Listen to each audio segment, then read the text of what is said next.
রাধাবল্লভী। এর জন্য আমি বিউলির ডাল ভিজিয়ে রেখে দিয়েছিলাম 7-8 ঘন্টা। আপনারা চাইলে ওভারনাইটও ভিজিয়ে রাখতে পারেন। এবার এইটাকে আমি জল ছেঁকে নিয়েছি, মিক্সিতে আমি দিয়ে দিলাম। বেশি জল দেব না, এই 1.5 চামচের মতো জল দেব। বিউলির ডালের পেস্টটা আমি বানিয়ে নিয়েছি, দেখুন পেস্ট করে নিয়েছি। এবার এটাকে আমি কড়াই নাড়বো। মধ্যে আমি একটু তেল দিলাম, 1/2 চামচ হিং দেবো, থেতো করা আদা আর কাঁচা লঙ্কা থেতো করা দিয়ে দিলাম। ডালের পেস্টটা দিয়ে দেবো এর মধ্যে দেবো অল্প একটু আমি নুন ও 2-4টে চিনির দানা। এবার এর মধ্যে আমি দেব মৌরিকে শুকনো খোলায় নেড়ে আর গুঁড়িয়ে রেখেছিলাম, দেখানো হয়নি ওইটা আমার। ওটা শুকনো খোলায় আপনারা নাড়বেন, নেড়ে একটু গুঁড়িয়ে নেবেন। এর মধ্যে আমি একটু ছড়িয়ে দিলাম। এসছে, এটাকে এবার আমি নামিয়ে ঠান্ডা করে নেব। আপনারা যখন ডালটা কড়াই দেবেন একদম লো আঁচে নাড়বেন, নইলে তলায় ধরে যাবে। ময়দা নিয়েছি, আমি ময়দার ডোটা মেখে নেব। এর জন্য এতে আমি দেব স্বাদ অনুযায়ী নুন দেব, অল্প 2-4টে চিনির দানা, চামচের মতো আমি সাদা তেল দেব।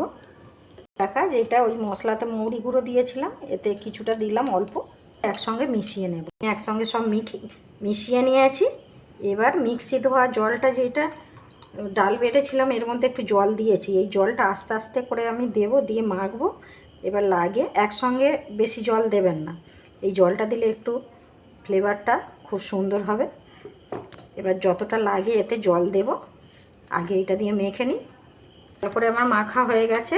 এবার এর ওপরে আমি তেল বুলিয়ে আমি মিনিট 20 রেখে দেব রেস্টে। এই পুরটা আমি বানিয়েছিলাম ঠান্ডা হয়ে গেছে, দেখুন। আর হাত দিয়ে আমি ভালো করে একটু মেখে নেব।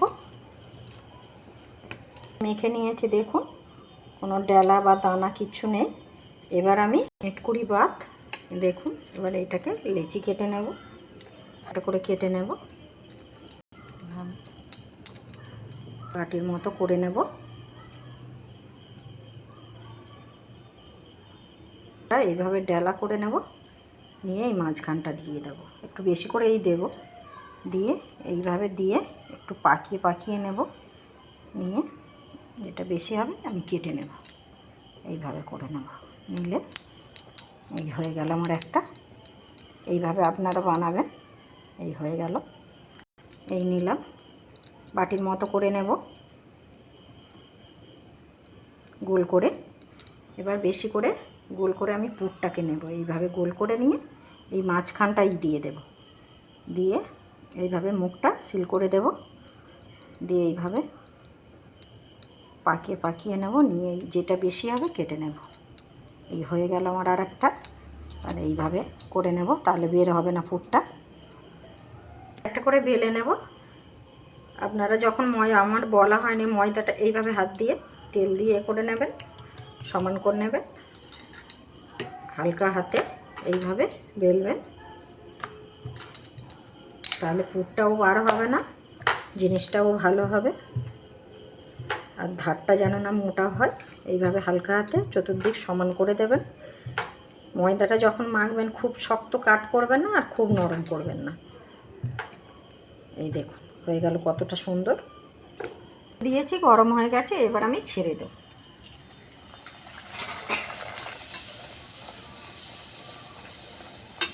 এইভাবে হাই রাখবেন যখন পুরিটা দেবেন, রাধাবল্লভীটা।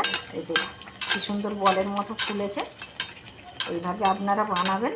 এবার আমি উল্টে দেবো, এই দেখুন কতটা সুন্দর হয়েছে। একইভাবে আরেকটা আমি বেলে নেব, এইভাবে হাত দিয়ে সমান করে নেব, নিয়ে এইভাবে বেলবেন, একদম ফাটবেও না, কিছু হবেও না। হালকা হাতে খালি গোল করে ঘুরিয়ে সমান করে। এই দেখুন আমার হয়ে গেল। আরেকটা দিয়ে দিলাম, কতটা সুন্দর দেখুন বলের মতো ফুলছে। যখন বানাবেন একদম হাই ফ্লেমে রাখবেন। এই দেখুন তুলে নেব। একইভাবে আমি এবার বাকিগুলো করে নেব। হয়ে গেছে, দেখুন কতটা সুন্দর হয়েছে। আমার আজকের রেসিপি রাধাবল্লভী কেমন হয়েছে কমেন্টে কিন্তু জানাতে ভুলবেন না। ভালো লাগলে লাইক কমেন্ট শেয়ার করবেন। আমি একটা দেখাচ্ছি ছিঁড়ে কতটা সুন্দর হয়েছে দেখুন। গরম তো দেখুন, ভেতরে পুর ভর্তি। আপনারা এইভাবে বানাবেন। রাখলাম।